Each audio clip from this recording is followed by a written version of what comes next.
ওদের দুজনকে পাশাপাশি সিটে বসে সিনেমা দেখতে দেখে অবাক হয়ে গেলাম। আশ্চর্য, লোকে কত গুজবেই রটাতে পারে। যদিও আমি ওদের শুধু পিটি দেখতে পাচ্ছি, তবু চিনতে ভুল করছি এ হতেই পারে না। ওদের সঙ্গে 4-5টা বছর একই বাড়িতে বাস করছি। সেটা বোধ হয় বছর 10 আগের কথা, না ওরই কাছাকাছি। নতুন বিয়ে হয়ে আসা আনারি এই দম্পতিটি আমাদের নিচের তলার দুখানা ঘরের রাজ্যের সংসার পেতে বসেছিল। ঘর দুটো ভাড়া দেওয়া সত্যি বলতে আমাদের দরকারে নয়, ওদের দরকারেই। আমার ভাইপো ঝিনুর সঙ্গে বন্ধুত্ব সূত্রে কেমন করে ওরা জেনে ফেলেছিল নিচের তলার ওই দক্ষিণ চাপা ঘর দুটোই আমাদের এমনিতেই পড়ে থাকে, ব্যবহারে লাগে না। এসে ধরে পড়ল ছেলেটি, দিতেই হবে। ঘরণী জুটেছে, ঘর জোটেনি, প্রায় একটা বেসামাল অবস্থায় কাটাচ্ছে। প্রেম ঘটিত বিয়ের ভাগ্যে প্রায়শই যা আমাদের সমাজে হয় আর কি। এ কুলে ও কুলে কোনো কুলেই তেমন সমাদর সম্ভ্রমের ঠাঁই জোটে না। অতএব মান বাঁচানোর দায়ে ঘর করবার জন্য ঘর খুঁজে বেড়ানো। ঘর দুটো কিন্তু দক্ষিণ চাপা। ছেলেটি বলল, হোক হোক, তাই যথেষ্ট। ওদের কাছে আপাতত ওই স্বর্গ। দক্ষিণা হাওয়া তো ওদের মধ্যে নিজেদের প্রচুর রয়েছে। তবে অনুভা ওই নিচতলাটাই খুব কমই থাকতো। যতক্ষণ অমলেশ বাড়িতে থাকতো শুধু ততক্ষণই। পালিয়ে আসতো দোতলায়, হয়তো সংসারের কোনো কাজ নিয়ে, সেলাই নিয়ে, বোনা নিয়ে, করবার জন্য কুটনো নিয়ে, কাঁকড় বাসতে চাল নিয়ে। বলতো, একা ভয় করে বাবা। আসলে বুঝতাম আমাদের এই সাজানো গোছানো দোতলাটা ওকে বেশ টানে। সুন্দরভাবে থাকবার ইচ্ছাটা ওর প্রবল। সেটা খুব স্বাভাবিকও, কারণ অনুভব বেশ অবস্থাপন্ন ঘরের মেয়ে। কথায় কথায় প্রায়ই ওর মুখে সে কথা এসে পড়ত। ওর বাবার ভীষণ ঘর সাজানো বাতিক, ওই নিয়ে মার সঙ্গে লাঠালাঠি। মা সব সময় বলবে, এত কি দরকার? এই তো বেশ সোফা সেটটি ছিল, আবার সেসব বদলে নতুন কেন? গেরস্ত ঘরের ডানলোপিলের গদিতে কি দরকার? দরজা জানলায় এত দামি দামি পর্দা ঝুলিয়ে কি স্বর্গলাভ হবে তোমার? ও টাকা জমিয়ে রাখলে তো মেয়ের বিয়েতে কাজে লাগতো। ফিকে ফিকে একটু হাসতো অনুভা। বলতো, আমার বাবা বলতো, তোমার মেয়ের বিয়ের টাকা কি আমি রাখিনি ভেবেছ? দেখো না কি ঘটাটি করি। অনুর বিয়েতে এমন ফার্নিচার দেব, জামাই বেটার তা কি লেগে যাবে। ওই রকমই কথা বাবার। তারপর একটু হেসে উঠতো অনুভা। তা এমন বিয়ে ঘটলো মেয়ের, বাবার কাছ থেকে লবডঙ্কা। এ হাসিটা যেন চেষ্টা করে জোরালো করা। আমি বলতাম, তা হোক গে, তোমার নিজেরই তো সব হবে, বাবার জামাই তো সব করবে কিছু, বাড়ি গাড়ি দামি ফার্নিচার সব কিছুই। তাতে কিন্তু অনুভা অবিশ্বাসের হাসিও হাসতো না, হতাশার কথাও বলতো না, বরং সৎ সাহসেই বলতো, আমিও তো তাই বলি ওকে, না হবার কি আছে, মানুষই তো করে এসব, বাবার তো কিছুই ছিল না। ও কেবল হেসে উড়িয়ে দেয়। আমি কিন্তু বিশ্বাস রাখি। তাছাড়া আমি নিজেও তো কিছু করব। হ্যাঁ, বিএসসিটা অবশ্যই পাশ করা হয়ে ওঠেনি, তাতে কি, কত রকমের চাকরি আছে জগতে। মেয়েদের জন্য আজকাল অনেক দরজাই খোলা। অবশ্যই অনুভার সামনে চট করে তেমন কোনো দরজা খুলে যায়নি। খোলার কথা বললে একটু ঘুরঘুলি বলা যায়। পাড়ার একটা সেলাই স্কুলে সেলাই শিক্ষিকার চাকরি জুটিয়েছিল একটা, যার মাইনের অঙ্কটা মুখে বলতে বাধে। তবু অনুভা তাতেই খুশি। তবু তো কিছু বাড়তি টাকা আসছে বাড়িতে। সেই বাড়তিটুকুর খেয়া নৌকায় সে তার ইচ্ছেই সমুদ্র পাড়ি দেওয়ার সাধনা চালিয়ে চলেছিল। অনুভার সাধনায় তাদের সেই দক্ষিণার চাপা ছোট ঘর দুখানি দিব্যরূপ ধারণ করেছিল। প্রথমেই একখানা পাখা ভাড়া করে ফেলেছিল অনুভা। তারপর সেই পাখার পেছন পেছন যেন পাখা মিলে উড়ে উড়ে এসে পড়েছিল হালকা বেতের চেয়ার, টেবিল, সুন্দর ছাপের ছিটের পর্দা, রং লাগিয়ে ভব্য সভ্য করা প্যাকিং কাঠের জাল আলমারি, বইয়ের র্যাক, ছোট্ট টুকটাক শৌখিন জিনিস। অনুভার হাতের গুণে সামান্য উপকরণেই ঘরের চেহারা একদম মনোরম হয়ে উঠেছিল। আমার মনে আছে আমি একদিন হেসে বললাম, তোমাদের এই সংসারের একটা নামকরণ করে ফেলো। অনুভা মহোৎসই বলে উঠল, বেশ, আপনি একটা নামকরণ করে দিন। বললাম, ধরো সুখনীর কিংবা ভালোবাসার ঘর। শেষেরটাই সুন্দর, বলল অনুভা। অমলেশ হেসে বলল, ঠিক আছে, তাহলে কালই একটা সাইনবোর্ডের অর্ডার দিয়ে দিই, নামটা লিখিয়ে নিয়ে এসে দরজার মাথায় ঝুলিয়ে দেব। অনুভা রাগ দেখিয়ে বলল, সাইনবোর্ড? এ কি দোকান নাকি? নেম প্লেট বলবে তো।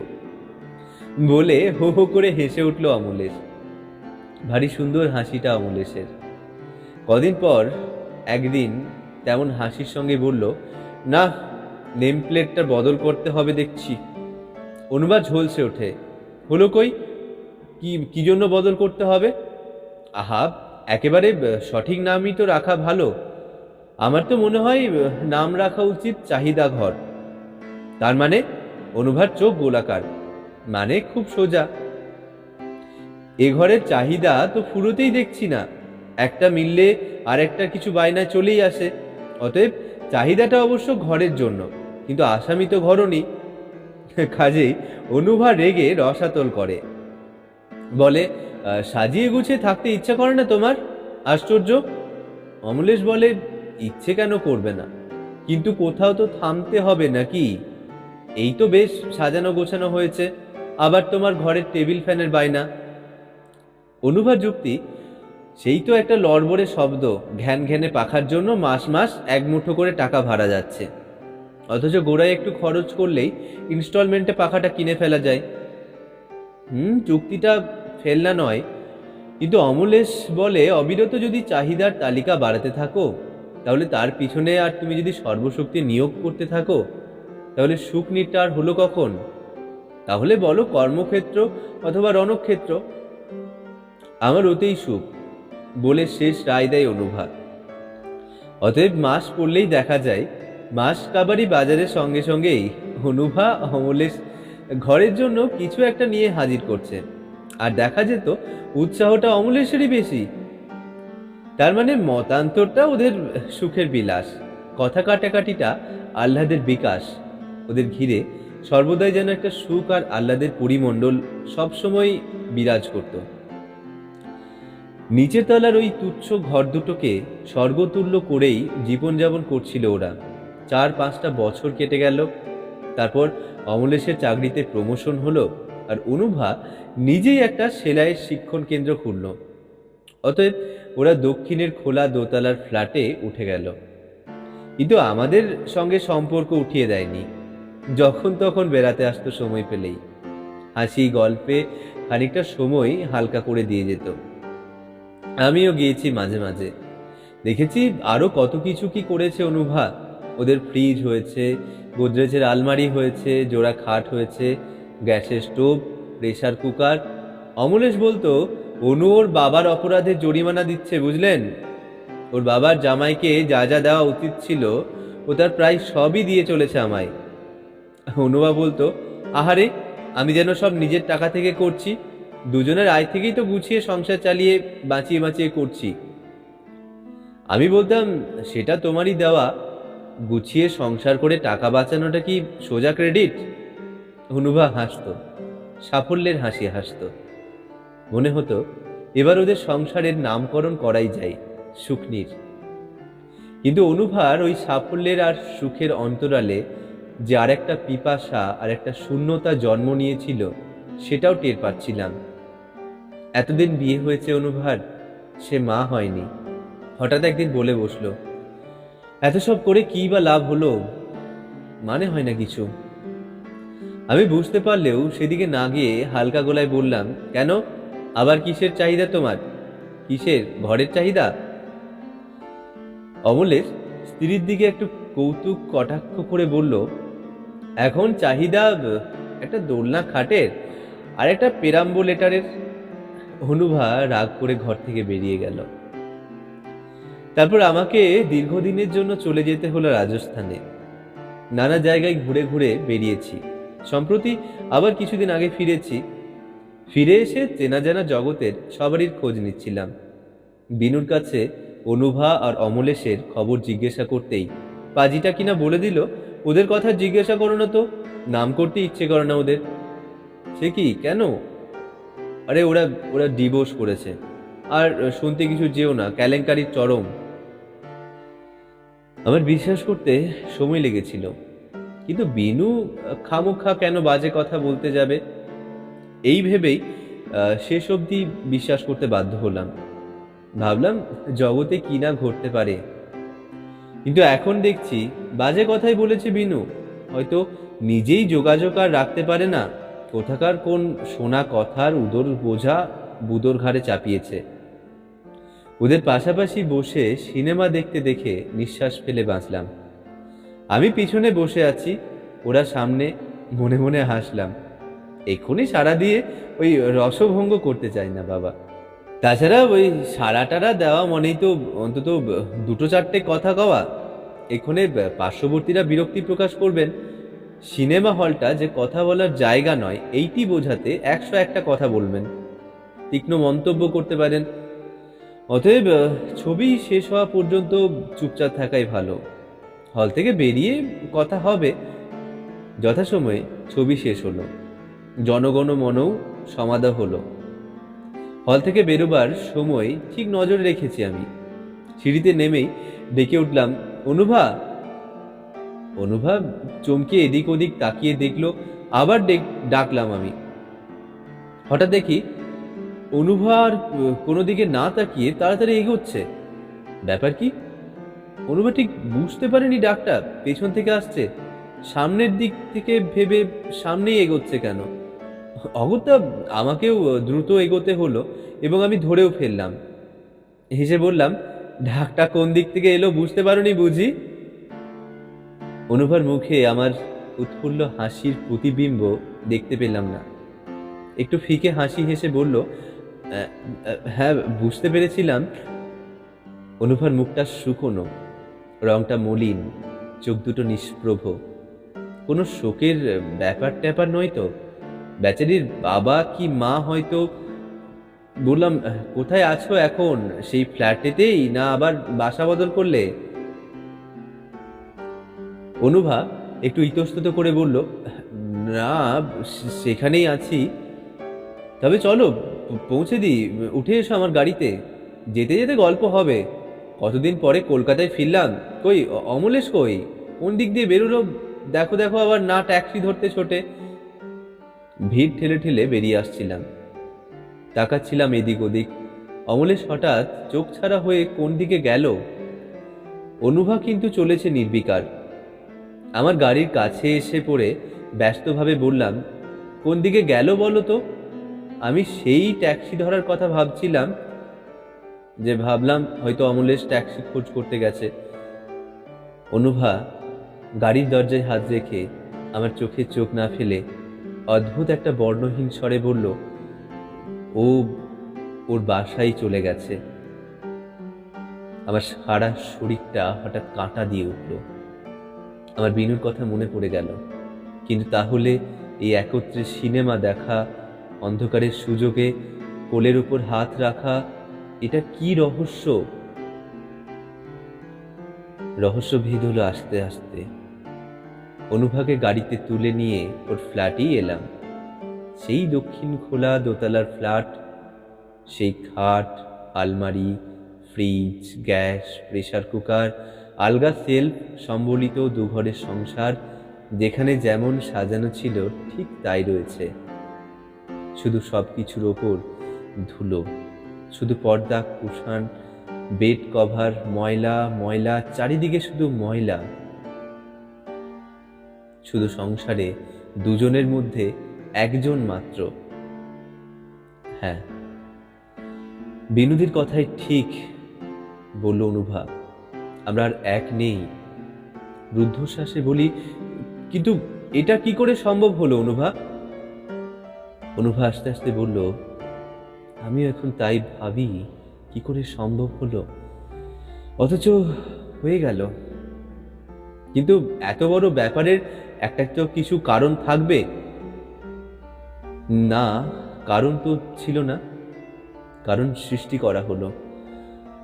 অনুভা একরকম হেসেই বলল, আইনও যেমন আছে, আইনের ফাঁকও তেমন আছে। ইচ্ছে করে চেষ্টা করেও দোষী সাজলো। অথচ অনুভা মাথা হেট করেই বলল, সব দোষ আমারই। হঠাৎ একটা নিস্তব্ধতা নেমে এলো। আমিও চুপ, অনুভাও চুপ। কিছুক্ষণ পর অনুভাই আবার কথা বলল, ভূতে পাওয়া কথাটা হাসির বলেই জানতাম। দেখলাম কথাটা হেসে ওড়াবার নয়, নিজের জীবনেই তো দেখলাম ভূতেই পেয়েছিল আমায়। এখন ভাবি কি নির্লজ্জতাই করেছি। অথচ তখন মনে হয়েছিল বাচ্চা কাচ্চাহীন সংসার একেবারে অর্থহীন। আমার মনে হয়েছিল এই না হওয়াটার জন্য ওই দায়ী, ওর ত্রুটির জন্য আমার জীবনের সম্পূর্ণতা এলো না। অন্ধের মতন ওই ভাবনাটার মধ্যে নিজেকে একেবারে সমর্পণ করে বসলাম। আর কি যে এক নিষ্ঠুরতায় পেয়ে বসলো আমায়। উঠতে বসতে অভিযোগ, অসন্তোষ শুরু করে দিলাম। তারপর অনুভা ম্লান হাসির সঙ্গে বলল, আপনি হয়তো আমাকে খুব নির্লজ্জ ভাবছেন, আর সত্যিই তো তাই। নির্লজ্জ না হলে ডাক্তারের কাছে ছুটাছুটি করি? ও কেবলই বলেছে, ঈশ্বর আমাদের যা দেননি তাই নিয়ে এত অশান্তি পাও কেন? যা দিয়েছেন সেটাই কি কম? আমাদের দুজনকে তো দিয়েছেন দুজনের জন্য। কিন্তু আমার তখন ওই কথাগুলো খুব বেশি ছেঁদো মনে হতো। রাগ করে বলতাম, নিজের ত্রুটি ঈশ্বরের ওপর চাপালে অনেক সুবিধে হয়, তাই না? বেশ, প্রমাণিত হোক ঈশ্বর আমাকেই দেননি। তোমার তো চাহিদা নেই, আমার চাহিদা, অতএব জানা দরকার। আমি ওর সিঁদুরবিহীন স্মৃতি সম্মিলিত হেড করার মাথাটার দিকে তাকিয়ে বললাম, থাক অনুভা, তোমার তোমার বলতে কষ্ট হচ্ছে। সিঁদুর পরাটা অনুভার একটা আর্ট ছিল। খুব শুরু করে অনেকটা টানা, কপালের ওপর থেকে একেবারে প্রায় মাথার পেছন পর্যন্ত, যেন স্মৃতিটা প্রায় অস্পষ্ট। অনুভা আবার কুমারী জীবনে ফিরে গেছে। অনুভা আস্তে আস্তে বলল, প্রকৃত কথাটা কাউকে বলতে না পারা আরো আরো কষ্ট। নিজের অপরাধের ভার বয়ে বয়ে থামলো একটু, আবার বলতে লাগলো, সে যাক, ডাক্তারের কাছে যাওয়া হলো। ডাক্তার বলল, ত্রুটি আমারই মধ্যে, না হওয়ার যোগ্যতা আমার মধ্যে নেই। এই রায় শুনে লজ্জায়, দুঃখে, অপমানে হঠাৎ ক্ষেপে উঠলাম আমি। এতদিন ধরে ওকে যা কিছু বলেছি, যত কিছু অভিযোগ করেছি, তার ধিক্কার আর গ্লানি যেন বুকের মধ্যে হাতুড়ি বসাতে লাগলো। সে আঘাতের যন্ত্রণা সহ্য করতে পারলাম না। জ্বালায় ছটফটিয়ে বলে বসলাম, ডাক্তারের সঙ্গে ষড়যন্ত্র করতেই বা অসুবিধা কি? ঘুষ দিতে পারলে সবাইকে কেনা যায়। শুনেও হঠাৎ যেন পাথর হয়ে গেল।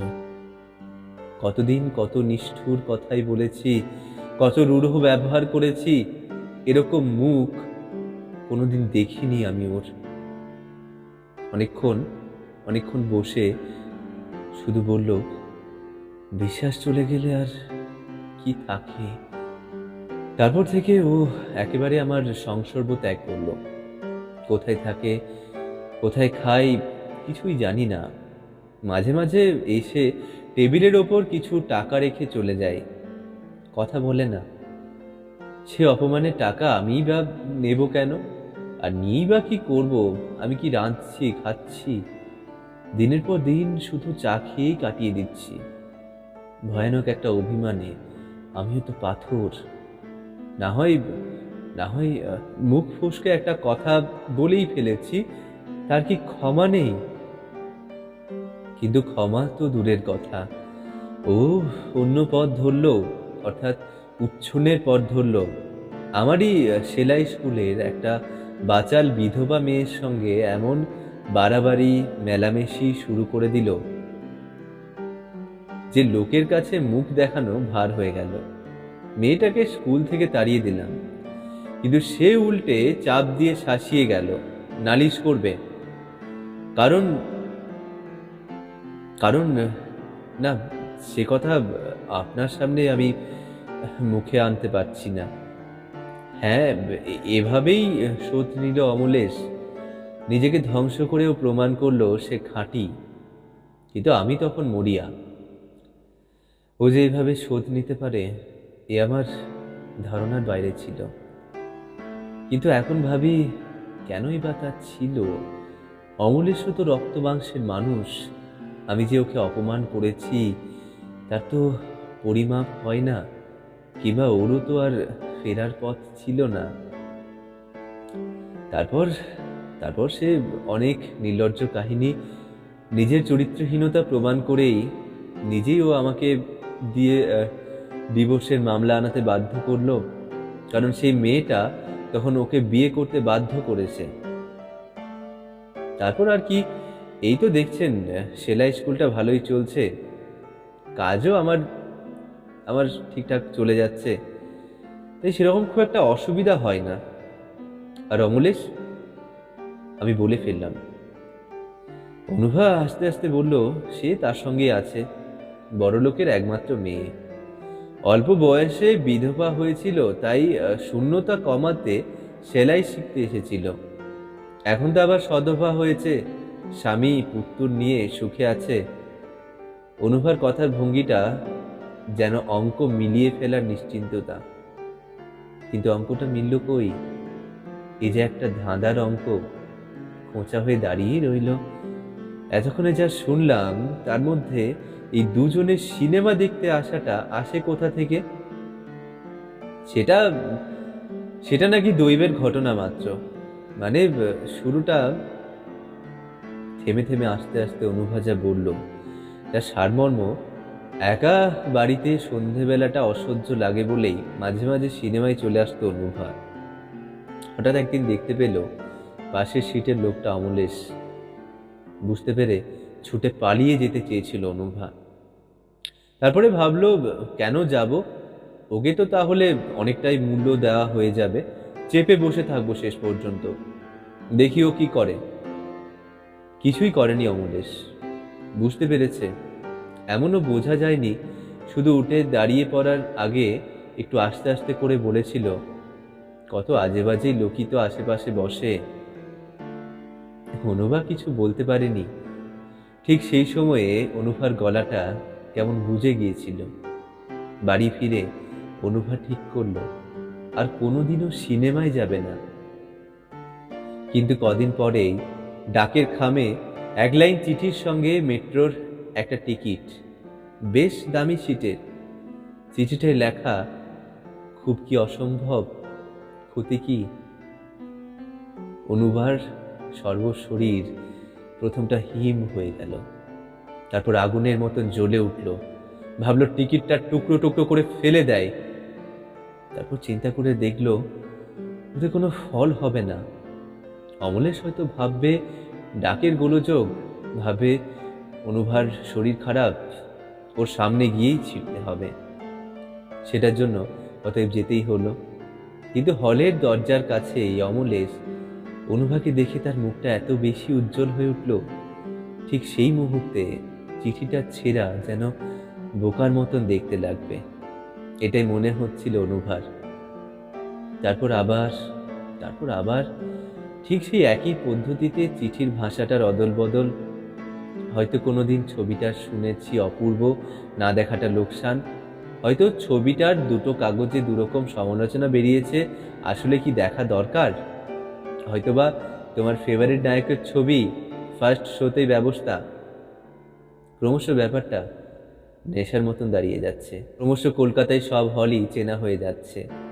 অনুভার দেখা হয়ে যাচ্ছে সব ছবি, ইংরেজি, বাংলা। তবে অনুভার বাসা থেকে খুব দূরের পাড়ায় অথবা গোলমেলে পাড়ায় হলে চিঠিতে থাকে, গড়িয়াহাট ব্রিজের ডান দিকে অপেক্ষা করো, এ হলটা খুঁজে বার করা তোমার পক্ষেও শক্ত। গড়িয়াহাট ব্রিজটা অনুভাদের বাসার নিতান্ত নিকটে, কিন্তু কোনো ছবির সন্ধান না পেলে মাঝে মাঝে উত্তর কলকাতায় চলে যায় থিয়েটারে। ওই অঞ্চলে চেনা জানা কেউ তেমন নেই বলেই বেশ নিশ্চিন্তেই বসে, দামি সিটেই বসে। অমলেশের এখন চাকরিতে অনেক উন্নতি হয়েছে। প্রথম ফেরবার সময় অমলেশই খানিকটা পথ একসঙ্গে এসে কোনো একখানে ছেড়ে দিত। অনুভাকে এখন প্রায়ই দরজা পর্যন্ত পৌঁছে দিয়ে যায়। অবশ্য বাড়ির মধ্যে ঠোকে না। এখন অমলেশ কোম্পানি থেকে একটা ছোট গাড়ি পেয়েছে নিজের ব্যবহারের জন্য। অফিস ফেরত নিজস্ব জগতের পর্ব সেরে রাত করে বাড়ি ফেরাই ওর রীতি। ড্রাইভার নেয়নি, নিজেই চালাই। ওর গতিবিধির খবর ওর নিজেরই হাতে। কিন্তু আজ আজ আপনাকে দেখে তাড়াতাড়ি পালালো। একটু হাসির মতন করে বলল অনুভা, যেন কোনো ছোট ছেলের দুষ্টুমির কথা বলল কৌতুকীর ভঙ্গিতে। আমি ওর মুখটা দেখতে পাচ্ছিলাম না। ওর ঘাড়টা জানলার দিকে ঘোরানো ছিল। আমি ওর সেই অলংকারবিহীন ঘড়িটার দিকে তাকিয়ে আস্তে আস্তে বললাম, কিন্তু এখন আর এর মূল্যই বা কি, মানেই বা কি? অনুভা হঠাৎ খুব হালকা গলায় বলে উঠল, মানেও কিছু নেই, মূল্যও কিছু নেই। এখন মাঝে মাঝে এক একটা সন্ধে একটু ভালো কাটে, এই আর কি। এখন আমি আর অনুভার মুখটা দেখতে পেলাম না।